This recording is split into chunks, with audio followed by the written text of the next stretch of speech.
In a world filled with laughter, there lies a tale of a man who brought joy to millions.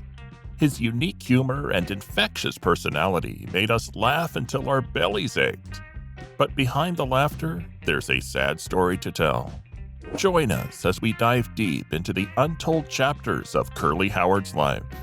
From his early struggles to his rise to fame, and ultimately his heartbreaking goodbye.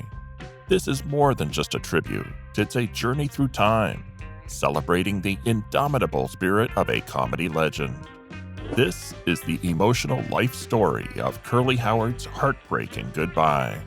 Picture this, it's 1932 and a new face has burst onto the scene, forever changing the world of laughter.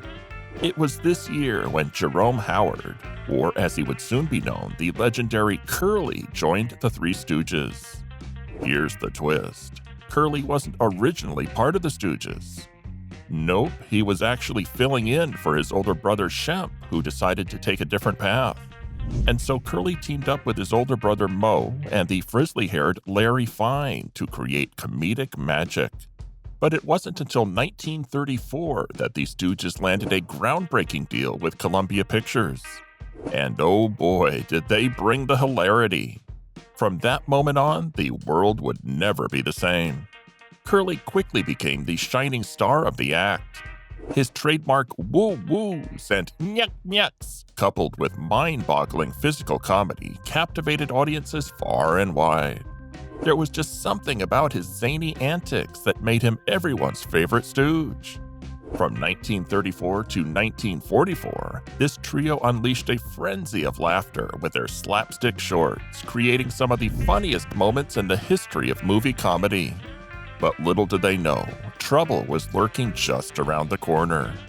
Beginning in 1945, something seemed off about the brilliant Curly. The laughter had faded, and a cloud of concern hung in the air. Curly's once lightning-fast wit and agility seemed to be slipping away. He struggled to learn and remember his lines, as if the spark that ignited his comedic genius was flickering. Even his iconic high-pitched voice had transformed into a strained croak. It was clear that something was seriously wrong with the man who had brought joy to millions. Moe, being the caring brother that he was, took action. He arranged for Curly to visit the Santa Barbara Cottage Hospital, desperate for answers. The results were shocking. Curly was facing a whole host of health issues: high blood pressure, hypertension, a retinal hemorrhage, and obesity. It was a devastating blow for the beloved comedian. From that point, Curly's journey took an unexpected turn, leading him down a path filled with physical challenges and uncertainty. But little did he know that his legacy would endure, forever etched in the annals of comedy history. Curly enjoyed the high life, partying and dating beautiful women. Moe, concerned about his brother's wild lifestyle, tried to help him settle down by introducing him to a glamorous woman named Marion Buxbaum. Despite knowing her for only 2 weeks, Curly impulsively married Marion. However, it quickly became apparent that Marion was just after his money. Their marriage was a complete disaster, and they divorced after just 3 months. During the bitter divorce proceedings, Marion made false accusations against Curly, claiming he used foul language, had aggressive dogs, mistreated her, and behaved poorly in public. However, those who knew Curly as a cheerful and kind-hearted person disputed these claims. The divorce took its toll on Curly, both emotionally and financially, as he had spent a fortune on gifts for Marion. Soon after, in early 1946, he suffered his first stroke, which was a devastating blow. Curly's once lively and energetic persona, which had become his trademark, began to decline. Despite Moe's request for Curly to rest after his stroke, the studio head, Harry Cohn, insisted on continuing production on new Three Stooges shorts featuring Curly. Unfortunately, these final shorts showed a noticeable decline in Curly's appearance. His once prominent roles were reduced, tarnishing an otherwise remarkable comedy career. As time went on, Curly's condition worsened. Then, on May 6, 1946, while filming his 97th Three Stooges short, Half-Wit's Holiday, a significant event occurred. Curly was supposed to participate in a climactic pie fight scene, but Moe noticed him sitting in his chair on the set.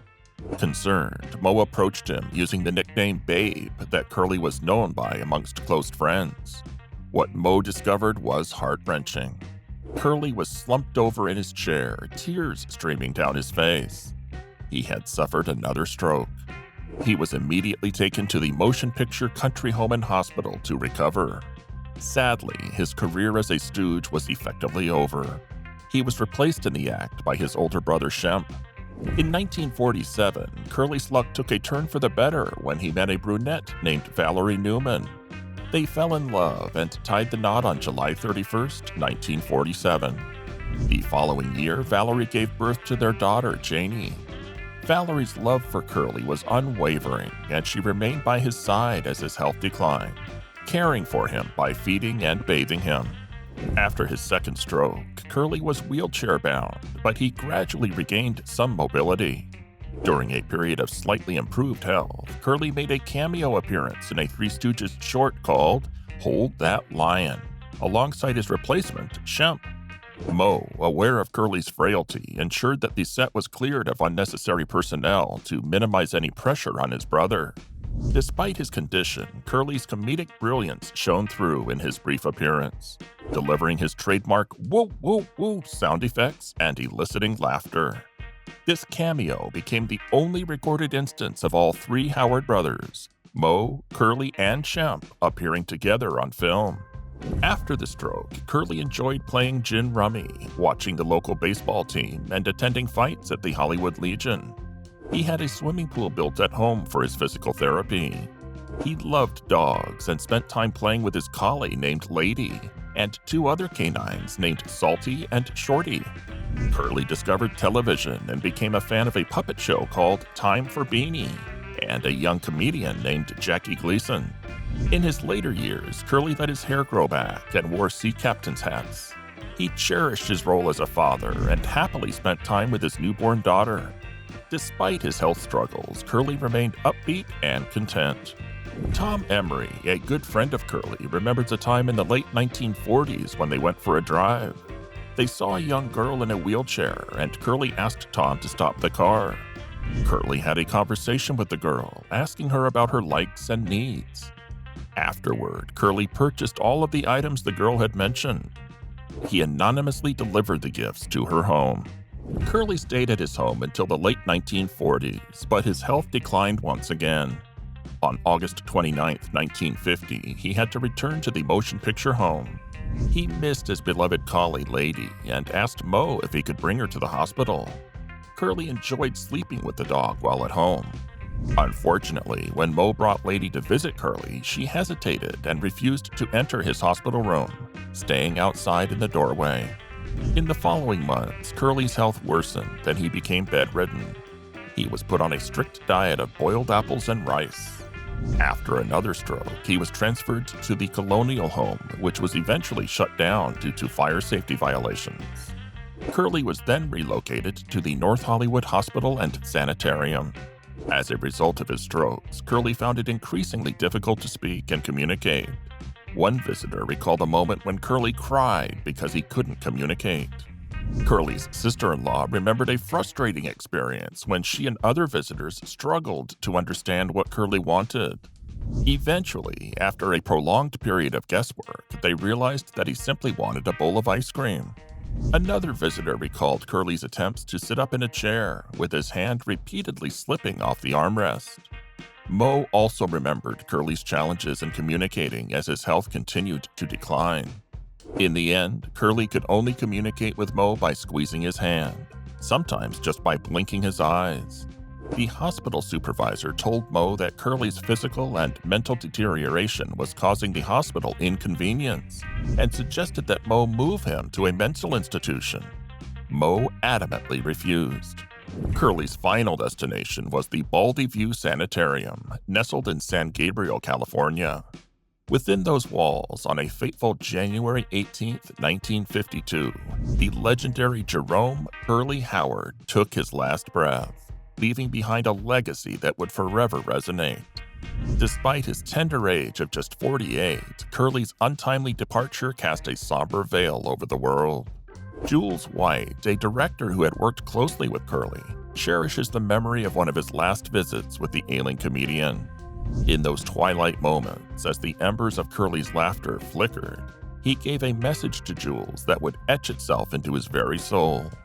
Quote, "Gee, Jules, I guess I'll never be able to make the children laugh again." End quote. From his early struggles to his rise to stardom, Curly's infectious spirit and childlike innocence endeared him to audiences around the globe. However, every story must have its bittersweet chapters. The heartbreaking goodbye of Curly Howard left a void in the hearts of many.